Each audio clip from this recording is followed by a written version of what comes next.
Good evening teachers. Class 3 Session 3 English Handbook உரிய video explanation பார்க்கலாம். Session 3 பார்த்தீங்கன்னா activity time.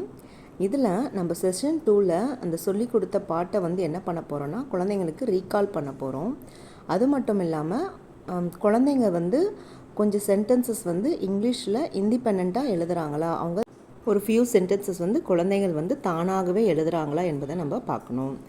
அதே மாதிரி எல்லா குழந்தைங்களும் அந்த பாட்டை ஆக்ஷனோட பாடுறாங்கன்றது நம்ம பார்க்கணும்.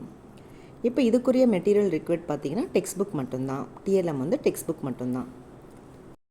இதில் சாங்கை ரீகால் பண்ணுற ஆக்டிவிட்டி தான் கொடுத்துருக்காங்க. என்ன பண்ண சொல்கிறாங்கன்னா, நம்ம கிளாஸை 2 டீமாக பிரிச்சுக்கணும்.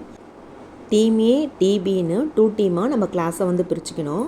குழந்தைங்கள் அவங்க நேருக்கு நேராக பார்க்குற மாதிரி, அவங்களுடைய முகம் நேருக்கு நேர் ஃபேஸ் பண்ணுற மாதிரி நிற்க வைக்கணும். நிற்க வச்சுட்டு என்ன பண்ணணும்னா, டீம் ஏலேருந்து ஒருத்தர் ஃபஸ்ட் லைன் பாடுறாங்கன்னா டீம் பியிலேருந்து செகண்ட் லைன் பாடணும். அதே மாதிரி டீம் ஏல 3rd லைன் பாடுறாங்கன்னா டீம் பியில் 4th லைன் பாடணும். அப்போ டீம் ஏல 5th லைன் பாடுறாங்கன்னா டீம் பியில் 6th லைன் பாடணும். இதே மாதிரி ஆல்டர்னேட்டிவ் லைன்ஸை டீம் ஏலேருந்தும் டீம் பியிலேருந்தும் குழந்தைகளை பாட வைக்கணும். இதுலேயுமே எல்லா குழந்தைங்களுக்கும் அந்த பாடுறதுக்குரிய சான்ஸ் கிடைக்கணும். அதுக்கப்புறமா குரூப்பாக பாட வைக்கணும். டீம் ஏ மொத்த பேரும் சேர்ந்து அந்த பாட்டை பாடணும். அதே மாதிரி டீம் பி மொத்த பேரும் சேர்ந்து அந்த பாட்டை பாடணும். நெக்ஸ்ட்டு அசஸ்மெண்ட்டில் 1 டைப் தான் குயிக் செக். குயிக் செக்னால் நம்ம யூனிட் நடத்தும் போதே இடையிடையே கேட்கப்படும் கேள்விகள் தான் குயிக் செக்கில் வரும். இது நம்ம ஏதாவது 2 இல்லைன்னா 3 குழந்தைங்களுக்கு நம்ம செக் பண்ணால் போதும். நம்ம சொல்லி கொடுத்தது குழந்தைங்களுக்கு போய் சேர்ந்துதா அப்படின்னு செக் பண்ணுறது தான் குயிக் செக்.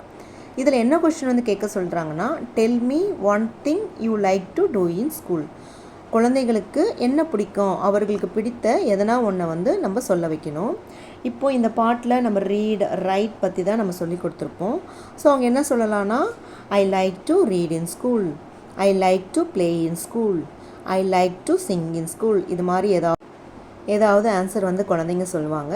இது சொல்லிட்டாங்கன்னா நம்ம சொல்லி கொடுத்தது குழந்தைங்கள போய் ரீச் ஆகிடுச்சுன்னு அர்த்தம். அதாவது நம்ம லேர்னிங் அவுட்கம்மை அச்சீவ் பண்ணிட்டோம். நெக்ஸ்ட் பார்த்தீங்கன்னா டெக்ஸ்ட் புக் எக்ஸசைஸ் கொடுத்துருக்காங்க. Text book exercise page number 87ல் இருக்கிறது, அப்படி 87ல் இருக்கிறது பண்ணணும். அதாவது draw lines to match the sentences to the picture இருக்குது. அடுத்தது what do you do in school, write 3 sentences about it.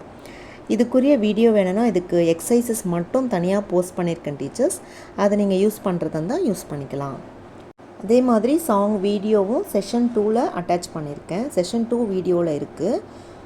Thank you teachers.